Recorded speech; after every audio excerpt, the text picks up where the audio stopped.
ascendentes sensitivas, que es esta la vía o sistema de columna dorsal y disco medial, y el sistema o vía anterolateral.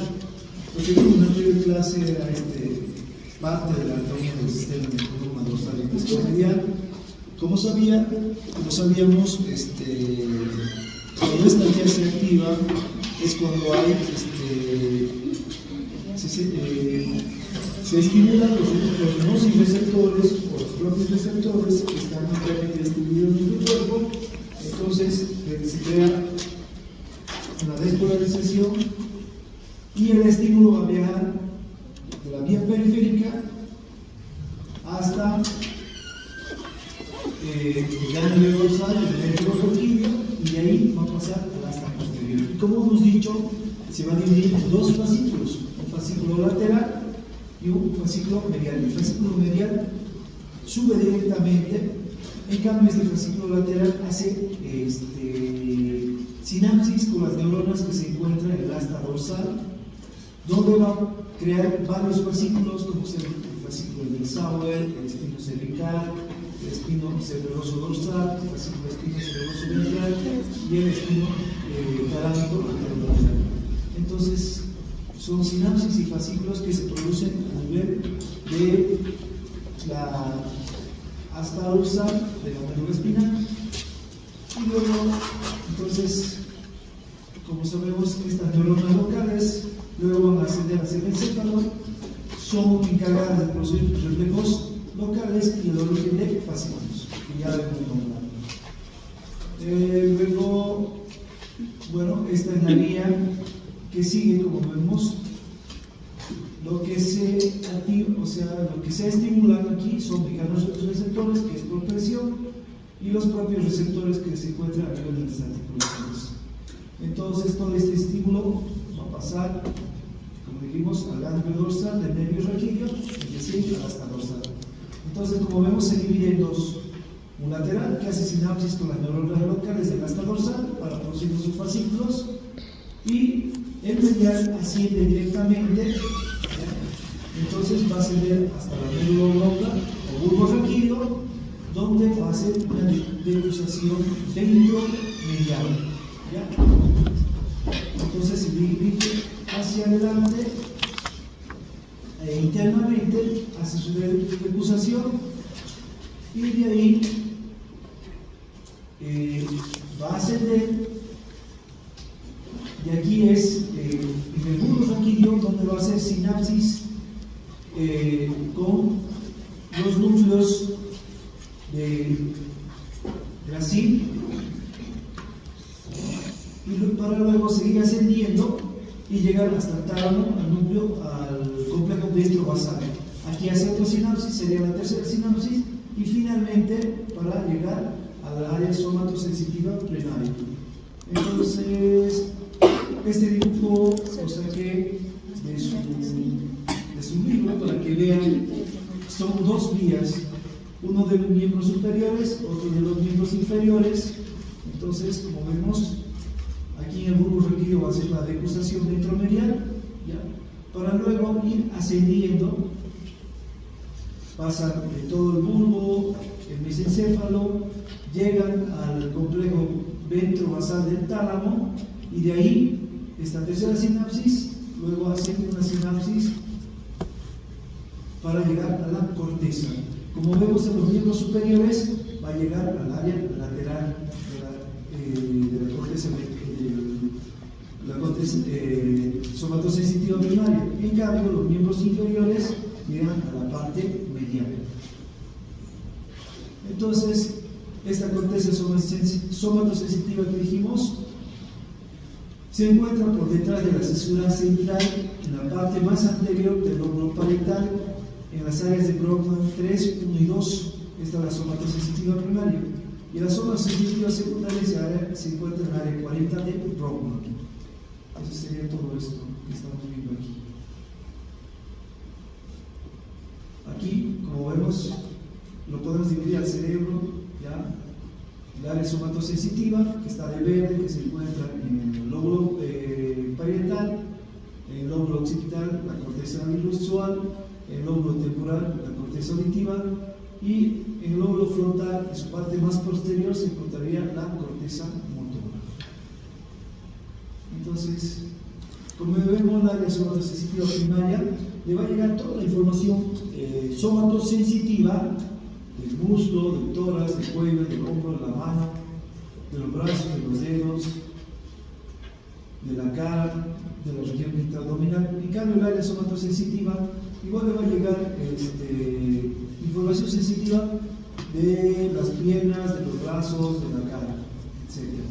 ¿Ya? Entonces, si hay un poco coronal de área somatosensitiva primaria, entonces, en la parte más lateral de esta área somatosensitiva le llega la información sensitiva, sobre todo de la parte superior de nuestro cuerpo. En cambio, en la parte medial, sobre todo llega información sensitiva de la parte inferior de mi cuerpo. Y como dijimos en la anterior clase, si comparamos la área de los labios, con por ejemplo de las piernas, ¿ya? El área de los labios es mucho mayor, mucho más grande. ¿Por qué? Porque tiene mayor cantidad de receptores sensitivos a nivel de los labios que en comparación de las piernas. Y entonces, como vemos, esta área somatosensitiva está dividida en capas, ¿ya?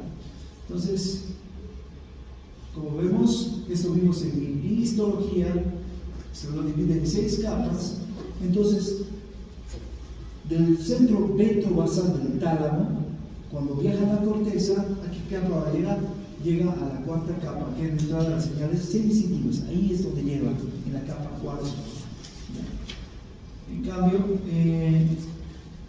el área 1 y 2 reciben señales difusas de los centros inferiores. La área 3 conecta los dos hemisferios mediante el cuerpo calloso. Y el área 4, las zonas 4 y 5 son las encargadas de mandar acciones a zonas más profundas, como vimos, al tálamo, a los ganglios basales, al tronco del encéfalo y a la médula espinal. Ahí es donde envía esas acciones. Entonces, ahí tenemos la área somatosensitiva. Ahí en el libro solo dice que la capa 1 es la que recibe las señales difusas, la capa 2 y 3 son las que conectan a través del cuerpo calloso, la 4... La 2 y 3, ¿no era 1 y 2? ¿Segurísimo? Sí. Voy a revisar. Porque yo sé que la 1 y 2 reciben las señales difusas de los miembros inferiores, y la 3 conecta los dos hemisferios mediante el cuerpo calloso. ¿Está así el gráfico o no? En el libro no. ¿No hay gráfico? No, o sea, solo hay Ajá. Y de ahí va explicando la capa 1, la capa 2 y 3, la 4, la 5. O sea, la 1 y 2, solo la 1 recibe las señales. la 2 y la 3 participan. sería la que conecta los hemisferios. Ajá. Ah, ¿puedes revisar? Ya. Perfecto, no hay problema. Pero aquí, ¿cuál es lo más importante de todo esto? ¿Dónde llegan las señales? Ya, en la 4. Las señales sensitivas. No, muy buena observación. Voy a revisar. Ahora, la transmisión por el sistema columna dorsal menisco medial dice que la corteza sensitiva está organizada en columnas verticales de neuronas. Cada columna detecta un lugar sensitivo diferente del cuerpo. Entonces, tenemos la capa del 1 a 6 y como sabemos, dónde llega la señal sensitiva es en el área 4. Pero se ha dividido esto en columnas. Como vemos aquí, están divididos en columnas y cada columna detecta un lugar sensitivo diferente del cuerpo. Como podemos ver, esta columna va a tener receptores de estiramiento de las articulaciones. La que está más atrás, receptores táctiles pilosos. Estas receptores de la presión, ¿ya? Entonces, cada columna mide de 0,3 a 0,5 milímetros y más o menos presenta 10.000 zonas neuronales en cada columna.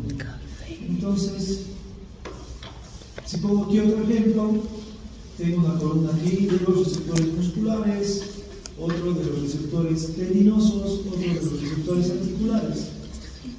Entonces, cuando llega la información sensitiva a esta capa 4, ¿qué pasa?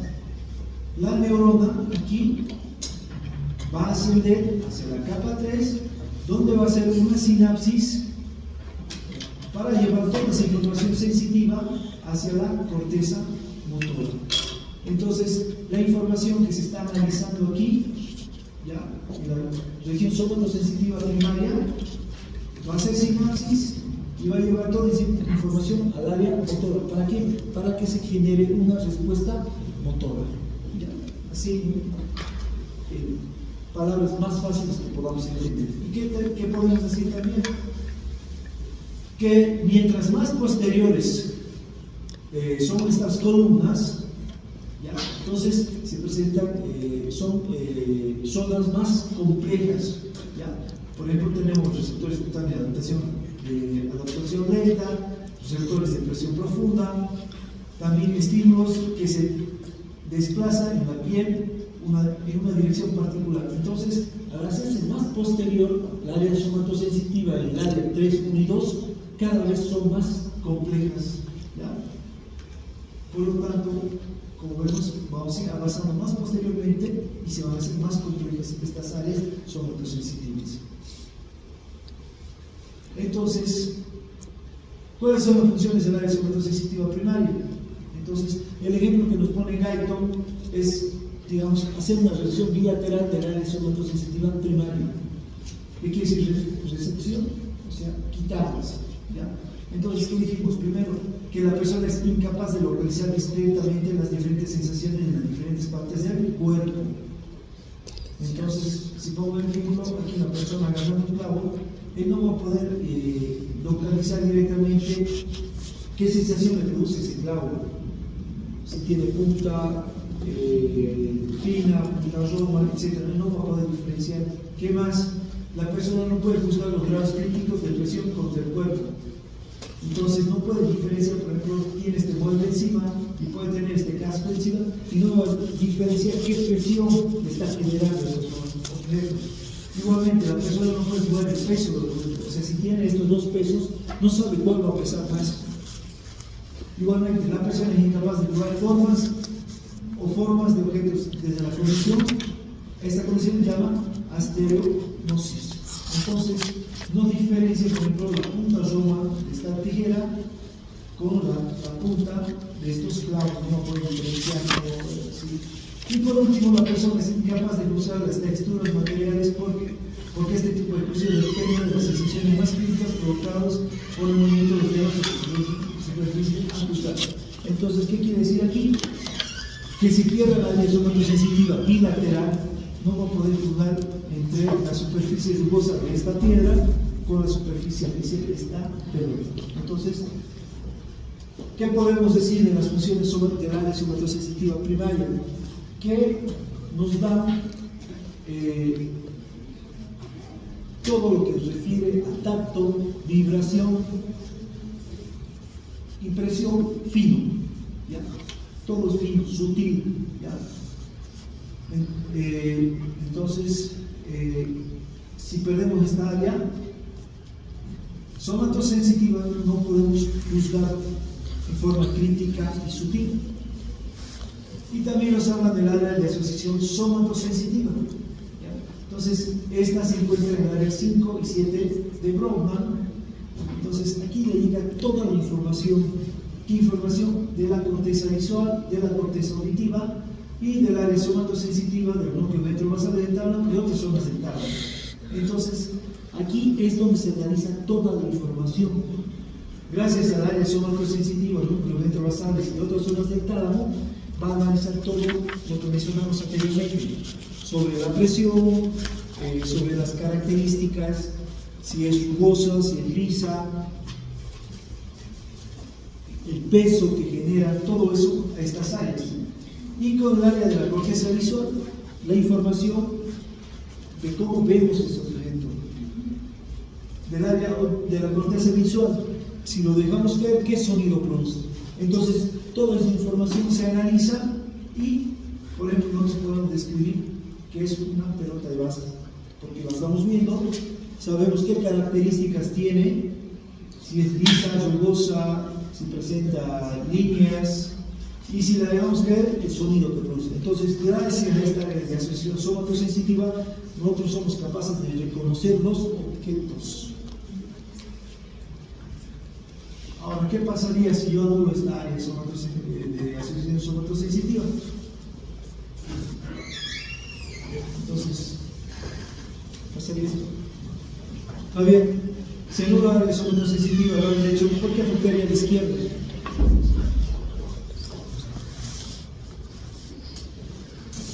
Es lo que le pasa a las personas que sufren un accidente vascular isquémico. ¿Por qué?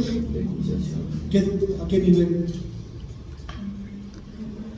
¿Dónde se produce esta decusación? En el bulbo aquí. Entonces,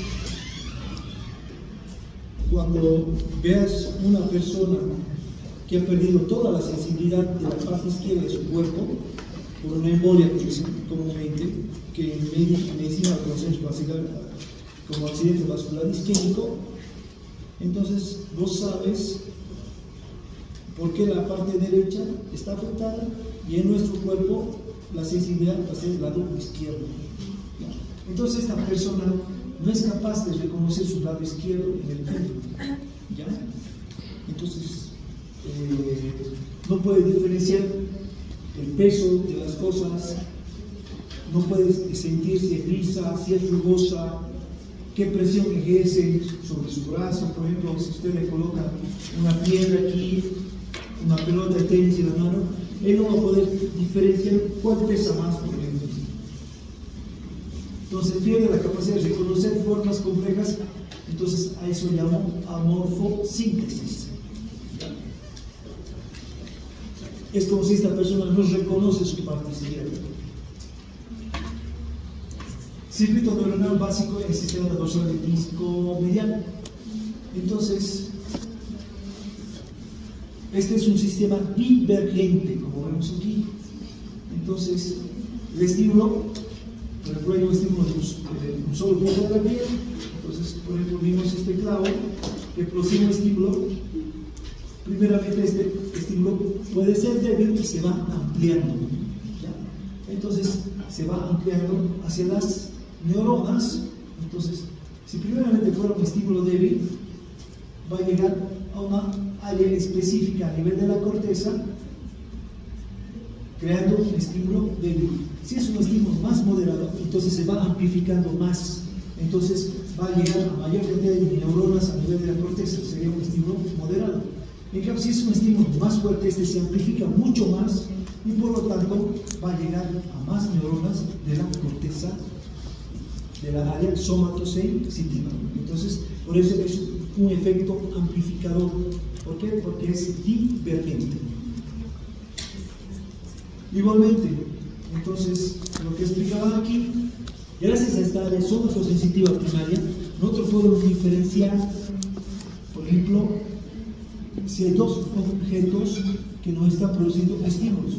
Como un clavo que sería A, produciría este efecto que sería, todo esto sería A. Entonces, produce un estímulo. Si tengo otro clavo es B, va a producir otro estímulo. ¿Ya? Gracias a este efecto amplificador divergente. Entonces, en este valle que se forma aquí, gracias a esto, entonces nosotros podemos, si analiza esa información, podemos diferenciar en qué parte de nuestro cuerpo está llegando este estímulo. Por ejemplo, si yo me pincho el primer, el segundo y el tercer dedo, entonces póngale que el segundo dedo es A y el tercer dedo es B. Entonces, en este valle que se forma aquí, ¿qué sería esto? Se analiza la información y yo puedo saber que me estoy pinchando el segundo dedo y el tercer dedo, de lo que nos explica Gaito. Entonces, todas las vías sensitivas, al excitarse, dan origen a señales inhibitorias laterales. Entonces, ¿cómo explican esto? Gaito, es un poco confuso aquí, porque hay, miren, A sería esto, este sería su zona divergente, las laterales, las neuronas laterales serían estas, y las mediales las que están al medio. Entonces, las señales sensitivas inhibitoras laterales nacen de las neuronas más laterales, ¿ya? Entonces, se producen dos señales inhibitorias laterales, ¿ya? Que se encuentran en las neuronas más laterales. Y igualmente esto nos ayuda a poder diferenciar en qué parte específica de nuestro cuerpo se están produciendo estos estímulos, ¿ya? Entonces, hay estímulos sin inhibición lateral y estímulos con inhibición lateral. Es por eso, con este ejemplo, esta persona se ha incrustado clavos en dos partes diferentes, ¿ya? Y si leen el libro, dice que más o menos nosotros podemos diferenciar, por ejemplo, en las manos, una distancia de 1 a 2 milímetros, ¿ya? Si uno se pincha, en cambio en la espalda, más o menos en una distancia de 50 a 70 milímetros, o de 30 a 50, de 30 a 70, de 30 a 70 milímetros. O sea, ¿por qué? Porque en la espalda tenemos menor cantidad de receptores sensitivos. Eso es lo que nos explica Gray. Ahora, interpretación, intensidad.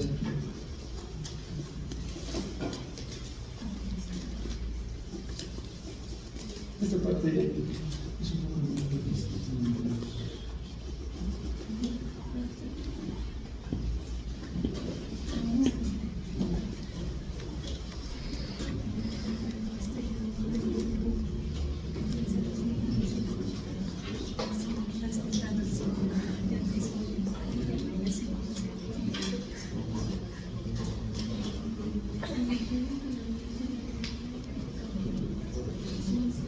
Entonces, interpretación de los estímulos sensitivos. ¿Qué dice Guyton? Por ejemplo, ahorita ustedes pueden estar hablando, o sea, por ejemplo, esta persona está susurrando a la otra persona, esta otra persona está gritando. Entonces, ¿cómo nuestro sistema sensitivo puede analizar esta información si una persona está susurrando o si esta persona está gritando? O por ejemplo, ¿cómo nosotros podemos diferenciar, por ejemplo, esta luz es tenue con la luz del sol, por ejemplo, que ilumina bastante? Entonces, estos principios relacionados con la transmisión de la intensidad de los estímulos sensitivos. ¿Cómo se hace todo esto? Mediante el potencial del receptor y el mecanismo de transducción. Todo esto se puede analizar mediante esto. Entonces, por ejemplo, principios relacionados con la transmisión de la intensidad de los estímulos sensitivos. Entonces, como vemos aquí, se producen estímulos, son unidades arbitrarias que tiene el número de Guyton y la fuerza del estímulos interpretados. Por ejemplo, estos estímulos que son aquí leves, ¿ya? Vemos aquí, estos estímulos tienen un cambio de potencial alto, o sea, generan un potencial alto. En cambio, estos estímulos altos que vemos aquí, ¿ya? Son mucho más altos, tienen un cambio de potencial del receptor leve, ¿ya? Entonces, gracias a esto nosotros podemos diferenciar los sonidos entre un susurro y un grito. ¿Cómo lo podemos explicar? Mediante el mecanismo de traducción. Entonces, ¿qué me dice este mecanismo de traducción? Bueno, podemos poner este ejemplo. Hay varios que tienen Guyton, pero este creo que es el más fácil. Entonces, como ustedes saben, se genera un sonido. Este entra por el conducto auditivo externo. ¿Qué es lo primero que hace vibrar? ¿Los huesecillos? La membrana. La membrana timpánica. Entonces, vibra la membrana timpánica y esto se transmite a la cadena de huesecillos, al martillo, al yunque y al espíritu. Entonces, esta información sensitiva va a llegar a la cóclea. Entonces la cóclea se caracteriza ahí por tener cilios, ¿ya? Entonces, existen signos que los van a hacer vibrar. Y estos signos que vibran, esta información sonora que hace vibrar los signos, van a pasar la información al nervio coclear, el cual conduce este estímulo hacia la corteza auditiva. El nervio coclear se continúa con el nervio auditivo, ¿ya? Entonces, así, a grandes rasgos, para que ustedes entiendan cómo se produce esto. Entonces, en la cóclea, si yo desenrollo la cóclea, ¿ya? Entonces esta cóclea, ¿de qué se caracteriza? Entonces, el sonido va a ingresar por la ventana oval, ¿ya? Entonces, la cadena de huesecillos se va a articular con la ventana oval. Entonces, esta ventana oval se caracteriza por tener una rampa, ¿ya? Donde se va a dividir esta rampa vestibular en la rampa timpánica, y en esta rampa timpánica se encuentra la membrana basilar, ¿ya? Entonces, esta membrana basilar es donde se encuentran los cilios. Entonces, luego, esta membrana basilar se va a conectar con la ventana redonda. Entonces, ¿qué pasa aquí? Cuando el sonido llega, ¿ya? Entonces, si es un susurro, ¿ya? Entonces hace vibrar el tímpano, hace vibrar la cadena de huesecillos, y esta cadena de huesecillos, este estribo se articula, podemos decir, con la ventana oval. Entonces, esta ventana oval va a hacer vibrar a la rampa vestibular, donde se encuentra la membrana basilar. Pero la parte, si es un susurro, donde va a vibrar va a ser a nivel de la parte más distal de esta membrana basilar. ¿Por qué? Porque aquí es menos rígida. Entonces, solo los cilios que se encuentran en la parte distal van a vibrar. En cambio, si es un sonido más fuerte, los que vibran son los cilios más proximales. ¿Por qué? Porque es un sonido más fuerte. Entonces, toda esta información se va a transmitir al nervio coclear para que pase al nervio auditivo, ¿ya? Entonces, gracias a esto, nosotros podemos diferenciar si es un susurro o si es un grito. Si es un susurro, se estimulan los cilios más distales. ¿Por qué? Porque no son rígidos, son más sensibles. En cambio, si es un grito, son los cilios más proximales, porque son más rígidos, se estimulan solo con sonidos fuertes, y recién van a estimular al nervio coclear. Entonces, a esto se llama mecanismo de traducción. Es por eso, gracias a esto, nosotros podemos diferenciar entre un sonido leve, un susurro, y un sonido fuerte, ¿ya? Así como está haciendo ahorita su compañera con Ali, que está susurrando y ella está escuchando lo que le está diciendo. Gracias a esto, ¿por qué? Porque de ahí se están estimulando una parte más distal de su membrana basilar de escucha. Ya no necesita que lo diga. Dígame. Esto lo vamos a volver a ver cuando veamos oír. Esto lo estoy poniendo de ejemplo para que entiendan cómo usted puede diferenciar un susurro de un grito.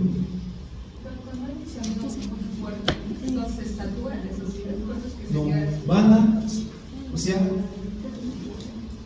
van a ser estimulados los cilios más proximales, que son más rígidos.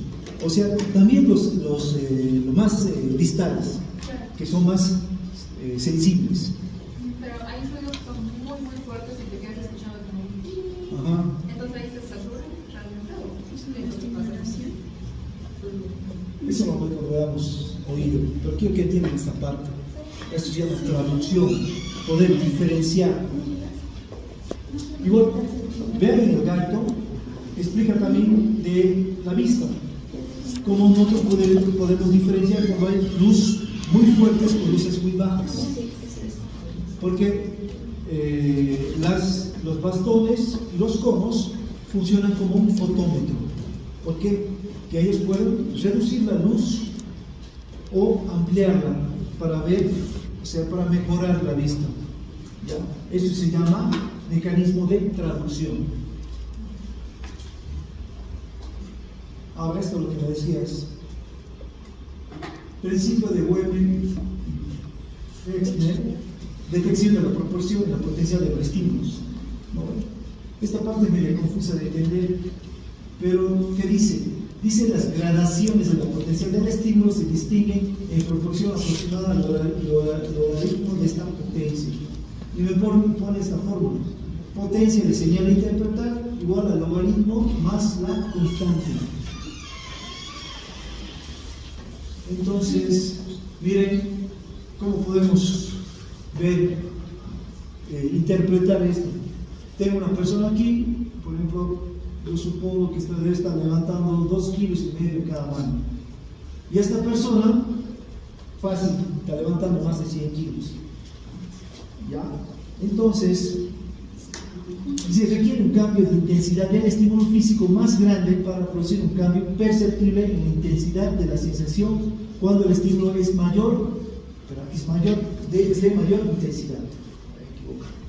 Entonces, ¿cómo puedo entender esto? Por ejemplo, a esta persona que está levantando 2,5 kilos, le pones medio kilo más y sí va a poder aguantar. Le aumentas 1 kilo más y le va a costar. ¿Ya? Entonces, 1 kilo más significa mucho para él. En cambio, esta persona que está levantando más de 100 kilos en peso muerto, ¿quién levanta peso muerto? ¿Alguien hace peso muerto aquí? ¿En el gimnasio? ¿Sí? Entonces, a ver, Mateo, vos haces peso muerto. ¿No? ¿Cuánto levantas? 140, 120 kilos. Llegas a los 100 kilos. Te aumento 1 kilo a cada lado. ¿Sientes la diferencia? No. No sientes. 1 kilo no te genera mucha diferencia. Vos levantas, ¿cuánto es tu PRL? 140 kilos. ¿Haces una sola red con 140? Sí. Si vos levantas 140 kilos, por ejemplo, levantar 102 kilos no va a significar nada para vos. O sea, puedes hacer varias repeticiones.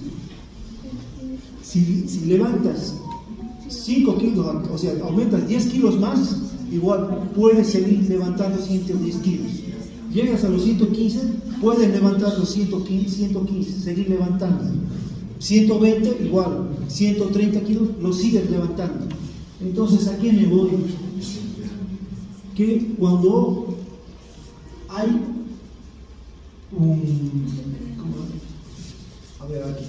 cuando la intensidad es mayor, ¿ya?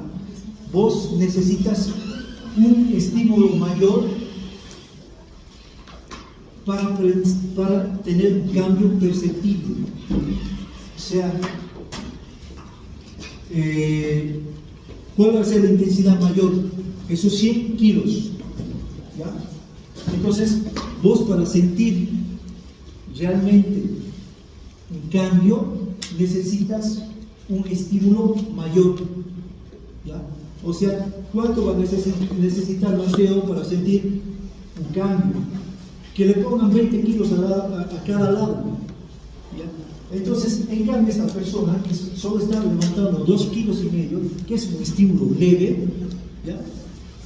Que es una intensidad leve, un estímulo leve ya le produce un cambio. En cambio, 1 kilo, él sí, ese estímulo le va a producir un cambio perceptible. No sé si me entienden. Más o menos. ¿Vos verán algo por ahí? O sea, ¿qué quiere decir esto? que cuando hay un estímulo de intensidad mayor, ¿ya? Necesito un estímulo mayor para producir un cambio perceptible. Por ejemplo, esta persona que levanta más de 100 kilos, más o menos va a necesitar unos 10 kilos de estímulo para percibir ese cambio de peso. En cambio, esta persona que está acostumbrada a estímulos leves, un cambio leve sí le produce un cambio, o sea, él percibe ese cambio, ese peso, ¿ya? Entonces, a esto se refiere, esto lo que el principio de Weber y Fechner, ¿ya? Que dice que la potencia de la señal interpretada es el logaritmo del estímulo más la constante, ¿ya? Entonces, más o menos es lo que quiere explicar, que estímulos de intensidad mayor necesitan estímulos mayores para percibir el cambio, ¿ya? Ese es el ejemplo que me dan. No explica esta parte, ¿no? Lo que nos explicaron. No.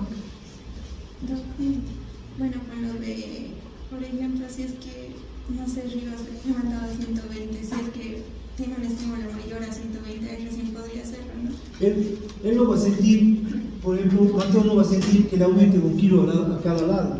Él recién va a sentir cuando le aumente 10 kilos a cada lado. Necesita un estímulo mayor para sentir ese cambio, percibir el cambio. Si digamos fueran 2 kilos, él no lo percibiría. No lo percibe. ¿Por qué? Porque él está acostumbrado a estímulos intensos de peso. Por eso es. En cambio, la persona como ese gordito que tiene aquí no está acostumbrado, que hace 2,5 kilos, un medio kilo ya le va a resultar un cambio en la percepción. ¿Ya? Lo mismo con un estímulo mayor, ¿verdad? Al menos en el caso de, por ejemplo, estímulo leve, igual a un estímulo leve va a dar también intensidad, pero si fuera uno mayor, también sería mayor, ¿no? Claro. En el caso del gordito. Sí, Ya. eso es lo que explica. Pero no lo explica más matemáticamente, ¿no? Arriba lo logaritmo. Ah, tal vez un matemático lo puede explicar. El mismo estímulo más constante.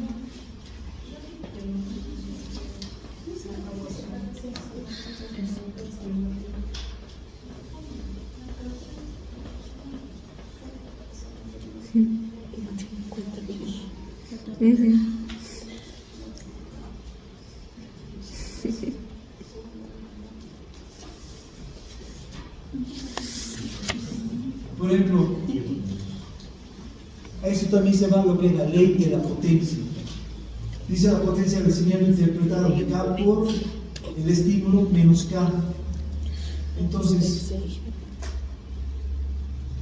¿cómo explica esto? Dice que estímulos leves, ya, como vemos aquí,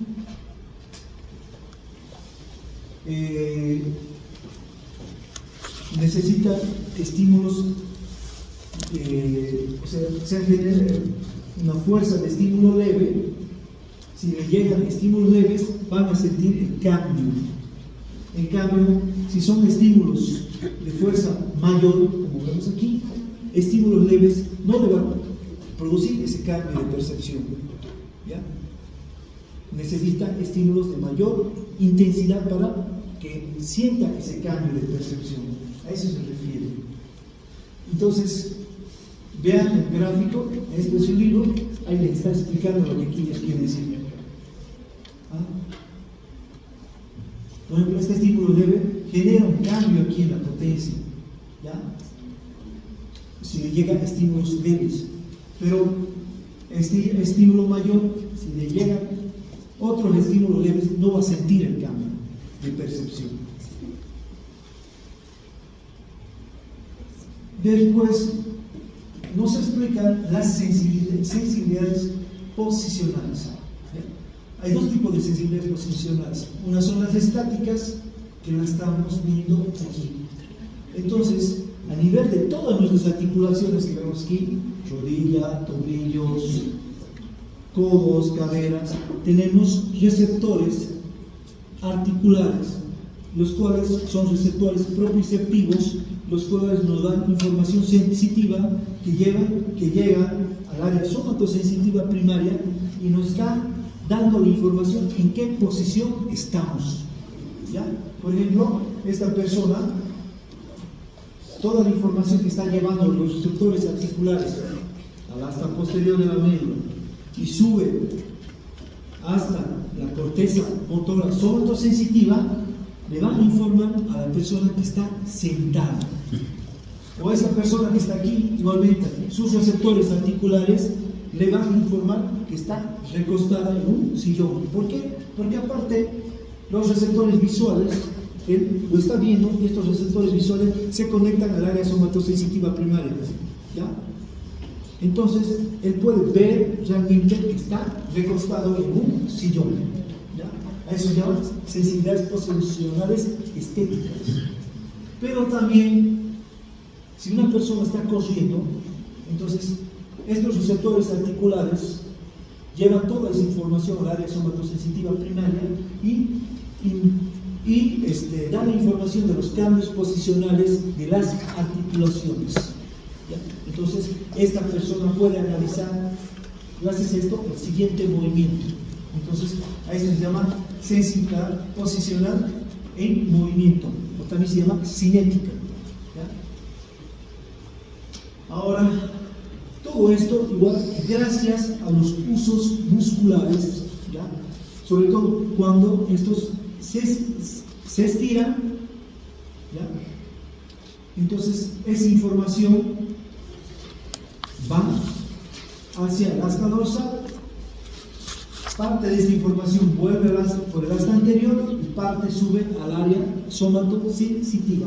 Entonces estos usos musculares están informando de los cambios de posición cuando estamos corriendo. ¿Ya?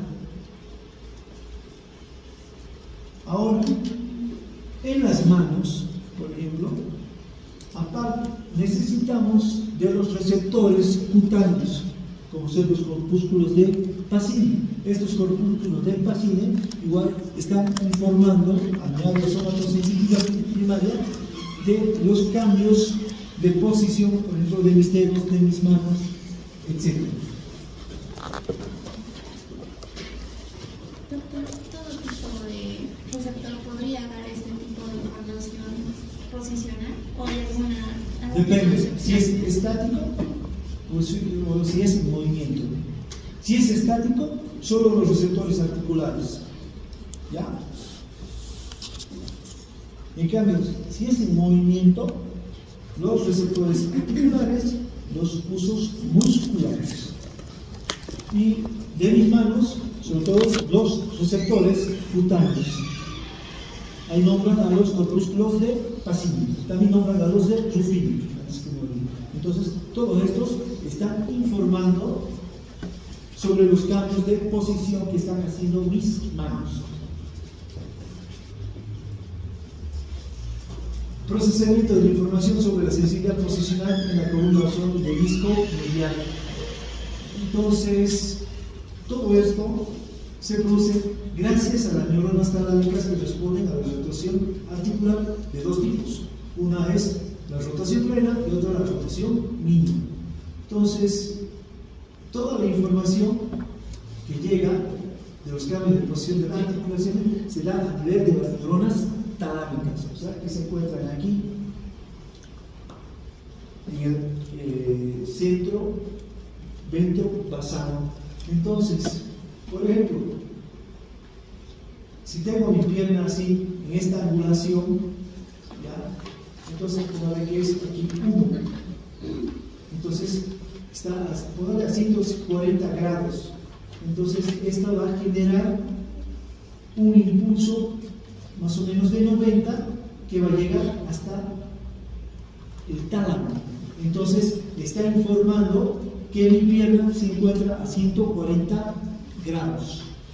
En cambio, si la pierna, por ejemplo, se mueve, pongámoslo aquí a 120 grados, entonces esta información, este impulso, va a viajar y va a informar igualmente a las neuronas talámicas que mi pierna ha cambiado de posición a 120 grados.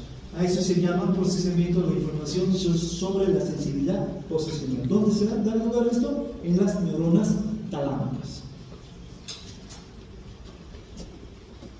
Y esto, el sistema anterolateral.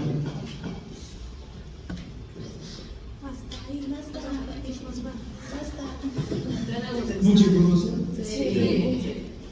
Vamos a conseguir. No queremos saber todavía. O sea que revisen esto. Si hay algo que no entiende, sobre todo esto de los cambios de potencia, esto es básico.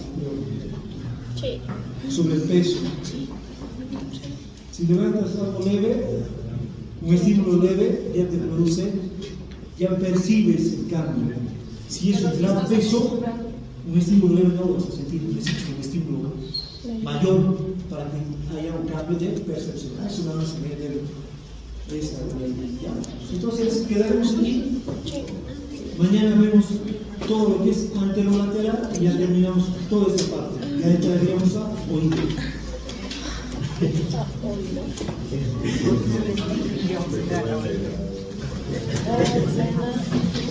Y para su sección de micro, a veces resumos. No puedo aprender todo de memoria. Comparativas, porque son muchas bacterias, entonces hacer un resumen de todo eso sí, bastante. ¿Sí?